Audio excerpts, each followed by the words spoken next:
국회를 평가할 수 있는 객관적인 기준이 바로 법안입니다. 그래서 이제부터 어떤 의원이 어떤 법을 만들었는지 살펴보려고 하는데요. 법안 처리 현황을 직접 분석한 취재 기자 나와 있습니다. 안녕하십니까? 네, 안녕하세요. 네, 19대 국회 같은 경우에는 최악의 국회다 이렇게 비판을 받고 있죠. 실제로 어떻습니까? 법안의 내용보다는 처리한 법안의 비율이 이전보다 낮다는 게 그런 평가를 받는 주요한 이유입니다. 네. 여기 그래프를 보시면요. 2000년 이후 꾸려진 16대부터 이번 국회 가운데 입법 처리율이 가장 낮은 건 사실입니다. 네, 지금 입법 처리율 그래프로만 보면은 16대에 비해서 거의 절반 수준까지 처리 비율이 떨어진 거죠. 네, 그래서 식물국회 이렇게 불리기도 하는데요. 네. 그런데 그런 말을 듣기엔 조금 억울한 측면이 있습니다. 비율이 아니라 법안의 숫자를 좀 보실 필요가 있는데요. 발의된 법안의 숫자가 지난 18대에 비해선 3,700건 가량 많고요. 16대보단 무려 7배나 많습니다. 본회의 통과 등 실제 반영된 법률안의 수는 21세기 국회 가운데 가장 많습니다.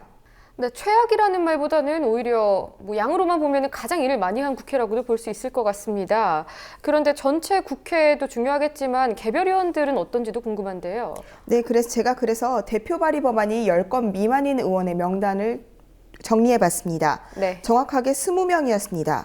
이 가운데 의원 수가 가장 많은 새누리당이 13명, 더불어민주당이 5명, 국민의당이 2명이었습니다. 네, 의원 수가 많기 때문에 또 발의를 하지 않은 의원도 많을 수 있습니다. 실제로 이 법안 현황 중에서 아예 하나도 하지 않은 경우도 있다고요? 네, 딱 한 명 있습니다. 네. 올해 초 여성부 장관으로 소환당한 강은희 새누리당 의원의 자리를 물려받은 정윤숙 의원인데요. 네. 의회에 발을 들여놓은 지 이제 2주 정도 됐습니다. 네, 그러면 물리적으로 법안을 발의하고 처리하기는 어려웠겠네요. 예, 20명이라고 했는데 그럼 나머지는 어떤 경우입니까? 상당수가 재보궐로 당선되거나 비례대표직을 승계한 경우였고요. 네. 당대표 등 주요 당직을 맡은 경우, 국회의장, 장관직 등을 맡았던 의원들이었습니다.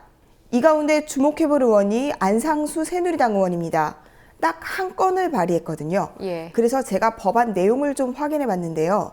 보니까 연계된 법조문의 항목을 변경하는 문구를 정리하는 수준이었습니다. 네, 다른 경우는 어떻습니까? 새누리당 김무성 대표가 발의한 법안을 보시겠습니다. 총 6건인데요. 이 가운데 공무원연금법과 이른바 노동오법에 해당하는 고용노동법, 근로기준법 등 소위 정부가 청부한 입법안이라고 볼 수 있는 법안 3개에 대표 발의자로 이름을 올렸습니다. 결국 김 대표가 직접 준비했다 이렇게 볼 수 있는 법안은 최대 3개라고 볼 수 있겠습니다. 네, 청부 입법에 충실했다고 보입니다. 네, 지금까지는 좀 법안 발의를 제대로 안 한 의원을 봤고요. 그럼 일을 많이 한 의원은 누굽니까? 대표 발의 법안을 제일 많이 낸 의원은 새누리당 이명수 의원이고요. 네. 그 다음이 더민주의 김은남 의원입니다. 이 의원은 262건, 김 의원은 237건의 법안을 발의했습니다. 네, 260건이면 상당히 많은 양인데요.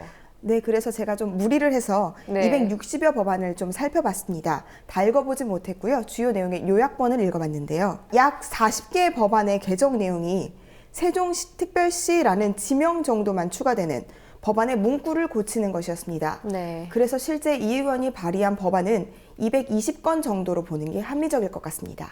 네, 이름을 왜 이렇게 바꿨는지도 궁금하지만 어쨌든 220건 정도는 본인이 직접 발의했다는 거죠? 네, 그렇습니다. 그래서 입법안 1, 2위 정도만 바뀌는 겁니다. 네. 이 의원과 김 의원 모두 의원 평가에서 좋은 결과를 받고 있는데요. 보건복지위원회 새누리당 강사인 이명수 의원은 소속된 상임위와 관련된 복지, 장애인 문제 관련 법안을, 그리고 김 의원은 위원장을 맡고 있는 농림축산식품해양수산위원회와 관련된 법안을 꾸준히 내고 있습니다. 네, 조금 전에 김무성 의원 같은 경우에는 6개 중에 3가지가 청부 입법이었고 아무래도 의원이 국회에서 얼마나 활동을 잘하고 있느냐는 상임위에서 얼마나 충실했느냐도 중요한 것 같습니다. 결국 개수보다는 좀 법안의 내용이 중요할 것 같은데요. 그래서 거의 항상 이런 얘기가 나오잖아요. 네. 정량이 아닌 정성평가가 중요하다. 의원평가 역시 마찬가지인 것 같습니다. 그래서 제가 이번에는 19대 국회에서 법안, 악법을 만든 의원들의 명단을 잠깐 소개해 드리려고 준비했습니다. 네, 악법이라고 하면 어떤 것들이 해당되는 거죠? 너무 많아서 사실 어떤 법안을 뽑아야 될지 좀 고민을 했는데요. 네. 먼저 대통령의 공약을 후퇴시키고 공적연금인 국민연금을 약화시켰던 기초연금법, 이 법을 밀어붙인 의원들을 소개해드리려고 합니다. 네. 정부가 발의한 법안이 국회에 제출이 됐는데요.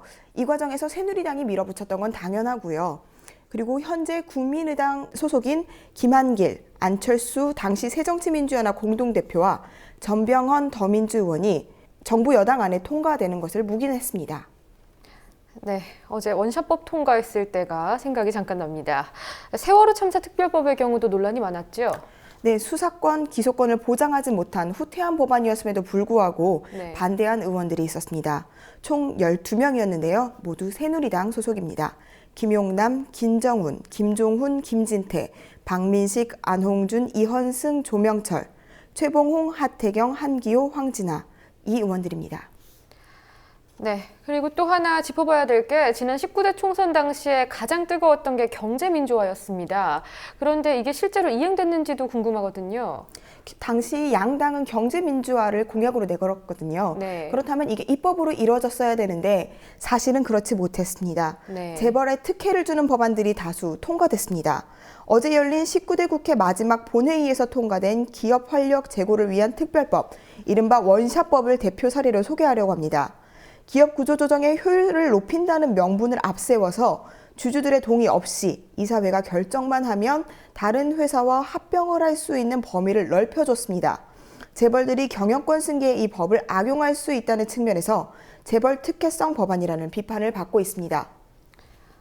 네, 경제민주화라고 하기보다는 기업 활성화 법안 같습니다. 네, 의원들이 주도한 경우는 새누리당이 상당수겠죠? 네, 새누리당 의원 총 27명이 이 법을 발의했습니다.